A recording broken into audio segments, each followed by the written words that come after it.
نحمدہ ونصلی علی رسولہ الکریم وعلی آلہ وصحبہ اجمعین اما بعد فاعوذ باللہ من الشیطان الرجیم بسم اللہ الرحمن الرحیم رب اشرح لی صدری ویسر لی امری واحلل عقدۃ من لسانی یفقہوا قولی۔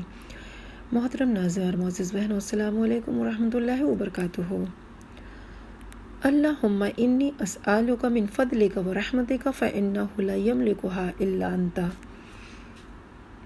اے اللہ، میں تجھ سے تیرے فضل اور رحمت کا سوال کرتی ہوں کیونکہ تو ہی اس کا مالک ہے۔ اللہ تعالی ہم سب پر اپنی رحمت نازل فرمائے، ہم سب کو قرآن پڑھنے اور سمجھنے کی توفیق عطا فرمائے، آمین۔ آئیے 7ویں پارے کی پوائنٹ سنتے ہیں۔ 7واں پارہ، اس پارے میں 2 حصے ہیں، سورۃ المائدہ کا باقی حصہ، سورۃ الانعام کی ابتدائی حصہ۔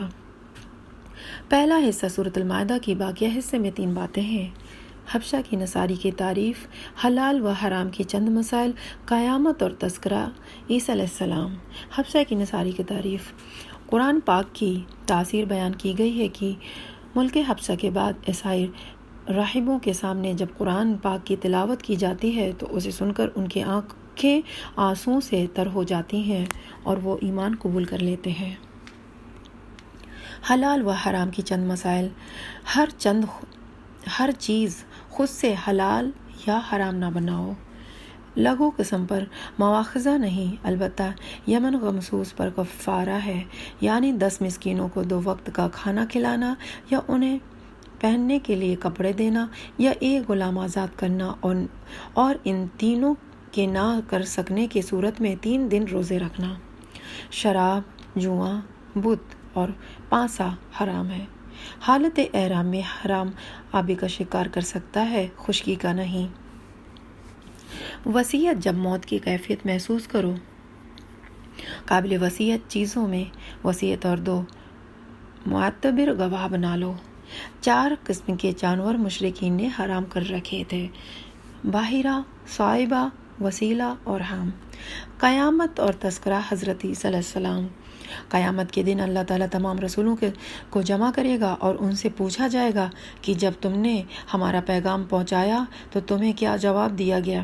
اسی سوال جواب کے تناظر میں حضرت عیسیٰ علیہ السلام پر اللہ تعالیٰ اپنے احسانات گنوائیں گے، اور ان احسانات میں مائدہ والا قصہ بھی ہے کہ حواریوں نے حضرت عیسیٰ علیہ السلام سے کہا کہ اللہ تعالیٰ سے کہو ہم پر ایسا دسترخوان اتارے جس میں کھانے پینے کی آسمانی نعمتیں ہوں۔ چنانچہ دسترخوان اتارا گیا۔ ان احسانات کو گنوا کر اللہ تعالیٰ پوچھیں گے: اے عیسیٰ، کیا تم نے ان سے کہا تھا کہ تجھے اور تیری ماں کو معبود مانے؟ تو حضرت عیسیٰ علیہ السلام عرض کریں گے: میں نے ان سے اس کے سوا کچھ نہیں کہا جس کا آپ نے حکم دیا تھا، یہ کہ اللہ کی بندگی کرو جو میرا رب بھی ہے اور تمہارا رب بھی۔ میں اسی وقت تک ان کا نگراں تھا جب تک کہ میں ان کے درمیان تھا۔ جب آپ نے مجھے واپس بلا لیا تو آپ ان پر نگراں تھے، اور آپ ہر چیز کی خبر رکھتے ہیں۔ اب اگر آپ انہیں سزا دیں تو وہ آپ کے بندے ہیں، اور اگر آپ معاف کر دیں تو آپ زبردست حکمت والے ہیں۔ دوسرا حصہ سورۃ الانعام کی جو ابتدائی حصہ اس پارے میں ہے، اس میں 3 باتیں ہیں: توحید، رسالت اور قیامت۔ توحید۔ اس صورت میں پہلی اس بات کی تعریف اشارہ کیا گیا ہے کہ اگر ہم آپ صلی اللہ علیہ وسلم پر کا غزوہ پر لکھی ہوئی کتاب نازل کرتے اور یہ اسے اپنے ہاتھوں سے بھی ٹٹول لیتے تو جو کافر ہیں وہ یہی کہہ دیتے کہ یہ تو صاف اور صریح جادو ہے۔ پھر آگے چل کر بتایا گیا ہے کہ یہ سوال کرتے ہیں: فرشتہ کیوں نہ ہم پر نازل ہوا؟ اللہ فرماتے ہیں: فرشتہ بھی نازل کر دیا جاتا تو پھر فیصلہ ہو جاتا اور ان کو مہلت نہ ملتی، اور اگر ہم فرشتوں کو اتارتے تب بھی اسے انسانی شکل میں ہی اتارتے، اور جس شعبہ میں یہ اس وقت پڑے ہوئے ہیں اس وقت بھی ایسے ہی پڑے رہتے۔ آگے چل کر اللہ تعالیٰ کی حمد و ثنا اور عظمت کبریائی خوب بیان ہوئی ہے، اور اللہ کی قدرت بے شماری نشانیوں کے ذریعے دلیل دی گئی ہے جو کائنات میں چاروں طرف پھیلی ہوئی ہیں۔ رسالت۔ نبی علیہ السلام کی تسلی کے لیے اللہ تعالیٰ نے 18 انبیاء اکرام کا تذکرہ فرمایا ہے۔ حضرت ابراہیم علیہ السلام، حضرت اسحاق علیہ السلام، حضرت یعقوب علیہ السلام، حضرت نوح علیہ السلام، حضرت داؤد علیہ السلام، حضرت سلیمان علیہ السلام، حضرت ایوب علیہ السلام، حضرت یوسف علیہ السلام، حضرت موسیٰ علیہ السلام، حضرت ہارون علیہ السلام، حضرت زکریا علیہ السلام، حضرت یحییٰ علیہ السلام، حضرت عیسیٰ علیہ السلام، حضرت الیاس علیہ السلام، حضرت اسماعیل علیہ السلام، حضرت یسع علیہ السلام، حضرت یونس علیہ السلام، حضرت لوط علیہ السلام۔ قیامت کے روز اللہ تمام انسانوں کو جمع کرے گا۔ روز قیامت کسی انسان سے عذاب کو ٹالنا اس پر اللہ کی بڑی مہربانی ہوگی۔ روز قیامت مشرکین سے مطالبہ کیا جائے گا کہ کہاں ہے تمہارے شرکا؟ اس روز جہنمی تمنا کریں گے کہ کاش انہیں دنیا میں لوٹا دیا جائے تاکہ وہ اللہ رب العزت کی آیت کو نہ جھٹلائیں اور ایمان والے بن جائیں۔ واللہ عالم بالصواب۔ 7ویں پاری کے پریکٹیکل ٹپس سنتے ہیں جو عمل میں لانے والے نکتے ہیں۔ اللہ کی کلام کو سن کر رونا صالحین کا طریقہ ہے۔ آنکھوں کا پانی یا ایک آنسو بہت عام سا لگتا ہے، لیکن اگر ایک بھی آنسو اخلاص کے ساتھ اللہ کے ڈر سے نکلا تو وہ سارے گناہ معاف کر دیتا ہے۔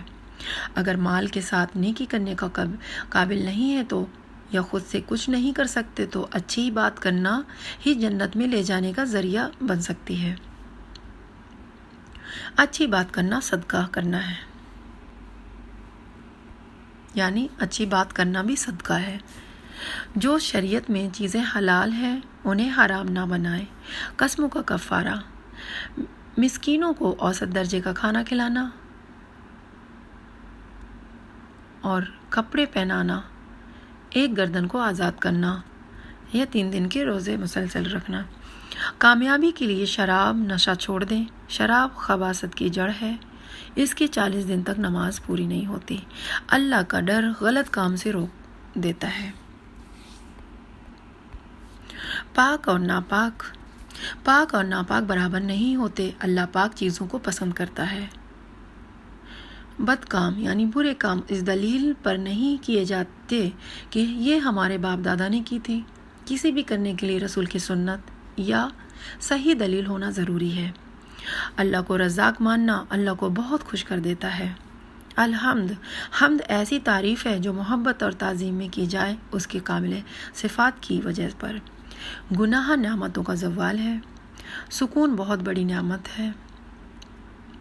اگر اللہ آپ کو کوئی نقصان پہنچائے تو اللہ کے علاوہ کوئی دور نہیں کر سکتا۔ اگر اللہ کوئی خیر دینا چاہے تو بہت بڑا اور عطا کرنے والا ہے۔ گناہ گار کے دل میں قرآن نہیں جاتا، قرآن سمجھ نہیں آتا۔ اگر کبھی قرآن کی کوئی آیت نہ سمجھ آئے تو کثرت سے استغفار کرے۔ صبر کرنے والوں کے ساتھ اللہ کی مدد آتی ہے۔ مشکل کے وقت میں عاجزی اختیار کرنا چاہیے، توبہ استغفار کرنا چاہیے اور دعائیں کرتے رہنا چاہیے۔ دنیا کا وسیع ہونا اور تنگ ہونا دونوں ہی آزمائش ہیں۔ اللہ کا ذکر صبح کے اذکار یعنی فجر کے بعد پڑھیں، شام کا اذکار عصر کے بعد۔ نیند موت کی بہن ہے۔ بحث کے لیے قرآن نہ پڑھیں، وہاں نہ بیٹھو جہاں اللہ کی آیت میں بحث ہو رہی ہو۔ خالص توحید ہی جنت میں لے جانے کی بصارت دیتی ہے یا بصارت ہے، یعنی خالص توحید ہی جنت میں لے جانے کی بصیرت ہے۔ اللہ تعالی ہم نے جو سنا اس پر عمل کرنے کی توفیق عطا فرمائے، کہنے سننے سے زیادہ عمل کرنے کی توفیق عطا فرمائے۔ وآخر دعوانا ان الحمدللہ رب العالمین۔ السلام علیکم ورحمۃ اللہ وبرکاتہ۔